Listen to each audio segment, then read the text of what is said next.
just got back from my first trip with my new 25 Yamaha Tenere 700. As you can see, I got some really good use. Those are Montana bugs. Bike got pretty nasty. I did just replace the clear water caps, which is why they're clean, but I'm about to wash the bike, believe it or not. The bike was flawless. I had no issues with the motorcycle itself. I did have a problem with the my aftermarket rims that have 200,000 miles on them. I had messed around with the bearing spacer and actually caused the problem where the bearing, I destroyed a bearing somewhere in Ontario. So I had a breakdown on my first day with the new bike, but it wasn't because of the bike, it was because of my stupidity. Anyway, the bike, it's got about 7,000 miles on it, one trip, like I said. The extra fuel worked pretty well. I had a problem with the cap, I had to change it over, but basically I've got it run through, goes right into the main tank, and gets me anywhere from 200 to 300 miles between Phillips. Put the saddlebags on, center stand. This is a new Scott oiler. This one here, there's actually an app you can run it off of, but basically it's set up to drip right now about once every minute and a half. I had it set a little too high, and as you can see, I got a lot of oil, extra oil. But once you fine tune this, you don't have to touch a chain for 25,000 miles. You don't have to adjust it or oil it, clean it, nothing. Everything else, I've got the quick shifter on it. That was kind of cool. I do have the Yamaha bags, and if you notice, the Yamaha crash bars, and if you notice, they no longer go through the engine mount like they did originally. They're bolted right to the frame, so there's nothing touching the engine. The crash bars connect to each other through a bar here. I added these highway pegs with some stovepipe screws to keep my foot from sliding off, and I've also added the clear water lights. But basically, they mount together here, and one bolt here, and then one bolt under here, again at the frame and not the engine, so it doesn't touch the engine at all. It's a better design. They're actually lighter, and if you notice, you can actually get to the lowest screw now, which was a little bit difficult in the past. So lots of new stuff. I had to makeshift a windscreen, which I just basically took an aftermarket one for the earlier versions, and I made the hole over here just a little bit wider so it would fit in the same spot. Bolted it on, and as you can see, that did a great job. Imagine if I didn't have it, everything you see here would have been in my face. Handguards work great. I had no issue. The bike, one thing I can say is I've noticed with the 25 Tenere versus the 21 that I had before it, I was unable to change the front sprocket to a 16, which I had done on my previous bike. I just haven't got around to it.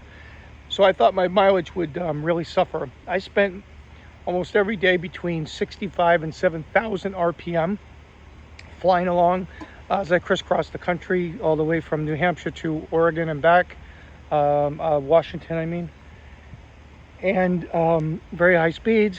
The engine was certainly cranking, and I still was able to get 40 miles per gallon or better, and that's with the 15 tooth front sprocket. So when I switched to a 16, I'm going to imagine I'm probably getting close to 45 miles per gallon at very, very quick speeds all day long, which is amazing. That's much better than my 21 got. So I'm looking forward to that. I may actually just keep this 2-gallon tank that I have here. It was sort of temporary, but works pretty well. I put my luggage across here, strap it on. As my overnight bag goes there. Everything else on the bike stays there, all my tools and spare parts and things. Up front here, we do have my custom phone holder. Got a GPS, I've got my transponder. This here is my spot tracker. You go on my website, you can see where I am every minute of the day. I have a inexpensive tire pressure monitoring system, which is actually, it goes inside the wheel, so it's bolted to the rim just like they do in cars. but it still was inexpensive, and it worked great. Radar detector.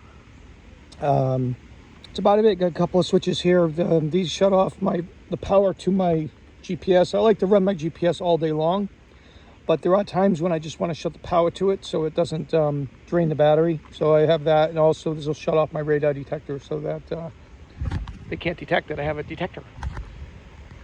Custom seat worked well. I did have to trim a little bit out of the front. It was a little bit too high for me, and had a little trouble. I do have the lowering links on the bike. It's funny, I didn't need them on the 21, but because maybe the stiffer spring or just the heavier suspension in the rear, I did find that I was barely able to get one foot down, so I did lower the bike. And once I did, and I added all my gear and all the weight to the bike, my kickstand was just about perpendicular. The bike would perpendicular to the road. As soon as I put gas in it, the bike would fall over. So I did have a guy cut and weld my kickstand, and he did that the day before I left for my trip, so I was a little bit worried, but I'm very, very thankful he was able to do that, and it worked out just fine. In the future, because I'm carrying about at least 300 pounds extra on top of the bike, in the future I may go to a stiffer spring in the rear. I do find that it's pretty much maxed out. I've got the adjuster at 25 for the preload, and I'd rather have it somewhere in the mid-range instead of using the whole spring. So I may switch to a heavier spring just because of all the weight that I carry. But other than that, the bike handled great. I love it. You know, a lot of it's familiar to me, but everything is new. The dash is great. I love being able to switch the odometer is real easy. I love being able to see my music and stuff like that on the dash. I haven't really figured it all out, but it's great. I'm really happy with the 25 overall. It's been a fun ride. I got another ride coming up tomorrow. This will be about 6,000 miles, maybe 5,000 miles, and over the next 2 weeks before I get back home.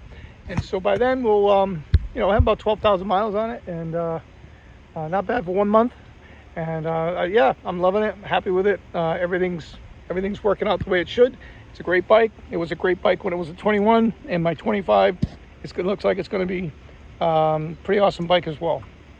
That's about it. Longhaulpaul, over and out.